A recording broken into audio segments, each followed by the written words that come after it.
Hi there, welcome to another video on chess. This is Bharat Divyang from Zigzag Academy, and today's topic, something that I hold very dear for anybody who wants to become a really good chess player, and that's calculation. Being able to calculate possibilities and therefore determine, probabilities is a very key fundamental area of improving one's chess. And if you really want to develop calculation, then one of the best places to begin with is a mate and two. Because the core of calculation is actually learning how to predict your opponent's move. And checkmate and two makes you think about it because you make one move, your opponent has to respond. And if you want to really figure out a checkmate all the way, then you need to think about every possible response. So, for example, here you can think of rook takes rook as a possible answer, and that's true because it's a forced response, and you can predict that the king will have to take it. There's nothing else. Right? There's no other way that the rook can be captured. But after that, you don't have a checkmate in one, and therefore that is wrong. This won't work. Right? So you have to think of something else, another move which you have to elicit a response from your opponent. Now, if you were to think, okay, let me move this bishop here, the whole idea is lost here because one, this could start off with this, it could start off with this check, he could move the bishop away. So there's so many possible responses, and you really can't determine with a certainty that this is going to be the response. There's a more likely response, there's a less likely response, of course, but certainty is almost not there. But if you want to do a checkmate in two, you got to think about certain response. For example, here this rook check is almost certain that the pawn has to take it back. There's no other way because the king can't move. He's blocked all around. And now you have a check, and this particular pattern of checkmate is called the Boden's mate or the double bishop scissor mate, however you want to call it. But as long as you recognize the pattern that a queenside castle king ends up in the crosshair of two different bishops, stopping it from escaping anywhere. Okay, so this is a wonderful way to develop your calculation. But you could say, okay, this was rather trivial because if you think about it, rook f3 had no other option but to capture this. But what if your opponent has a lot of options? For example, not every move in chess is a checkmate move. There's going to be a lot of moves in the middle game where there's no checkmate, and things keep flowing almost in a sideways direction.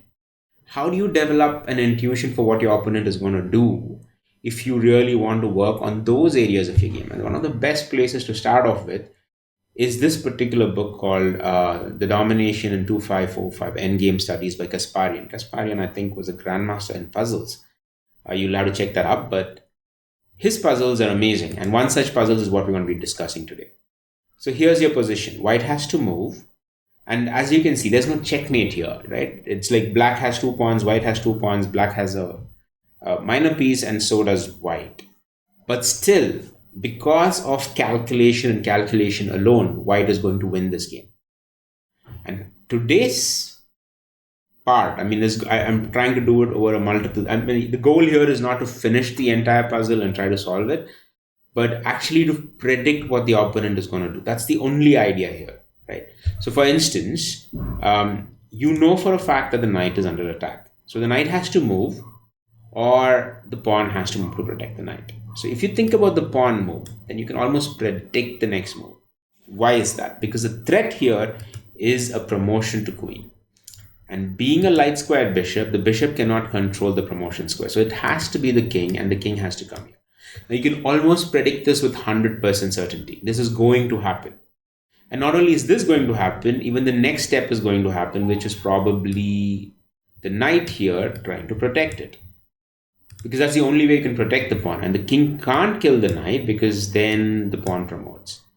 Along with this, you can almost with certainty say that the bishop is going to come here attacking this pawn and attacking this pawn. So now it's almost like white could probably losing the game, because if you give a check, if you try to escape this particular attack, then the pawn is dead. And if the pawn is dead, eventually this pawn is going to be dead, and you're going to have like 2 passed pawns. Maybe the king can come and intercept. Maybe that could be a draw, but that's long drawn. But right now, you could almost predict this with certainty, and with a lot of certainty, and say that, okay, this is not really conducive to white.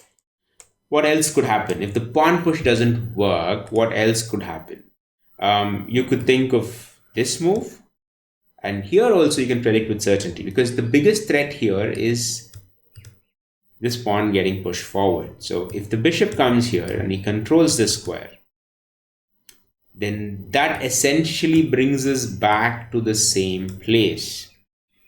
So therefore, you know that this could happen. Because right now the king can't move, it's barricaded, right? The king is barricaded. The king, if the knight were to move to d6, the king is barricaded. He can't come in here. But the bishop can certainly come here, threaten this pawn, and control this square. So in order to save this pawn, the only way here is to force this move, and then the king comes here and this pawn is going to fall again. So this is the reason why this also doesn't work. So these two moves doesn't work. This is also going to have the same problem in that bishop comes here, control this square, and there's nothing much that can be done. And therefore, calculation tells you that if you eliminate all the other possibilities, what is left is most likely your answer. And you can think about this. This is really good. So even though it looks like the knight is under attack and can be captured, it won't, because if you do this, there's a pawn push that cannot stop the promotion, right? Because even if the bishop comes here, it's a little too late because the queen gets promoted, and after this, it's very easy for the white to win. So he won't capture this. So you can predict with 100% certainty that the king won't capture it. At the same time, he's barricaded. He can't go there. And now, if the king can't move and the bishop has to move, and so far his favorite go-to move was here, which cannot be done anymore thanks to the knight controlling that square. And what do you think is going to be black's move? So that's the puzzle right now. So this is the move that white has to make. Very, very strong move. And then you have to predict black's move here. So you can pause the video here and think about what is going to be the predicted move. And we'll come back and discuss all the possible moves. Okay, welcome back, and I hope you tried to solve it yourself. If not, let's look at this. Now the key point is black has to do something, right? There could be possibility of a king move here, but then you lose the bishop, and even if the king comes and captures this pawn, eventually the knight moves back, captures these remaining pawns, king comes here, barricades the other king, and therefore you have like a passed pawn with an extra knight, which most likely is going to allow white to win. So black cannot decide to sacrifice his bishop. He needs to move somewhere. Question is where? This is out of question right away because he directly loses the bishop. Leaving it here is out of question. Moving it here is out of question. So now comes three options. 1, 2, and 3. These are three possible, and then there's 4 and 5. So which of this can the bishop move to? Now, when there are 5 possibilities, oftentimes you might feel like, oh, this is too hard. I can't predict. I mean, I can make this move and just hope to wait and see what my opponent is going to do. But actually, calculation helps you predict with certainty. And the only way you do that is by eliminating some of them. So for example, let's take this case. Let the bishop move to b7. What happens in that case? And this is what happens. You start with this check. The king has to come here. Now you sacrifice the pawn. Basically, if the king moves away, then you promote it, which means white wins. And therefore, the king is forced to take it. And now, as you can see, there's a beautiful tactic, which is a fork. So even if the king moves anywhere, the bishop goes, and the same logic that we previously discussed is going to happen. Now, seeing this tactical maneuver, you can pretty much predict that if the bishop comes here, for sure the bishop is dead. So now let's go back and say, okay, if the knight comes here, the bishop didn't have this, the rest were all fair game, but now you know that this also doesn't work. What do you think of this one? And the answer is the same thing, because even if the bishop comes here, the same idea lies, which is a check. King is coming here, give this check, sacrifice it, check. Even if the king moves here, you end up losing the bishop. So now, as you can see, this is out, this is out, this is out, this is out. So there's only 3 possible moves. And of course, remember, he can't leave the bishop there either. So he has to move the bishop somewhere. What about the bishop coming here? And that's the beauty of this particular position, which is the same check. King comes here, sacrifice the pawn.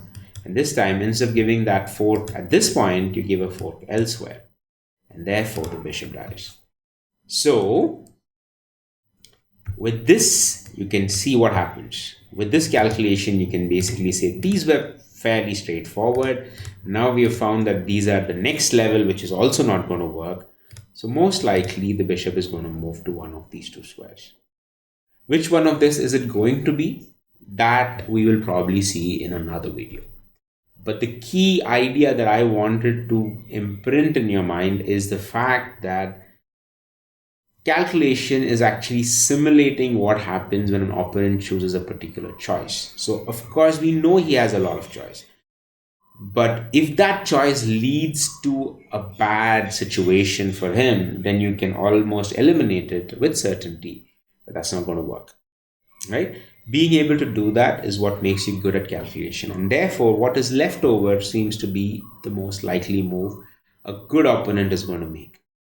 What if I have a bad opponent? Then good enough for you. He'll choose one of these 5 squares and the game just gets over from there. But if you have a good opponent who doesn't want to lose his bishop, who wants to give you a fight, he'll most likely choose the green squares, which is g2 or h1. And therefore, you can also predict with 100% certainty that this is what's going to happen. And you can start thinking even before you make that knight move. You can start predicting that, oh, I move my knight here, his bishop comes here. What do I do after that? Do I move my king? And if I do that, what happens? Does he escape here? Can he go back? Can he move here? What's most likely to happen? These are the thought process that can happen even before you make the move. And that's what we call as good calculation in chess. So if you want to really improve your calculation, I'd highly recommend this particular book, but it's not an easy read. It's an old Russian publication and it's very tough to actually go through a lot of positions. But even if you were to do 10 positions in this particular book, it's still going to make you very good at calculation. Alright, I hope you like this video. If so, please do like, share and subscribe, and I'll see you in the next one. Thank you.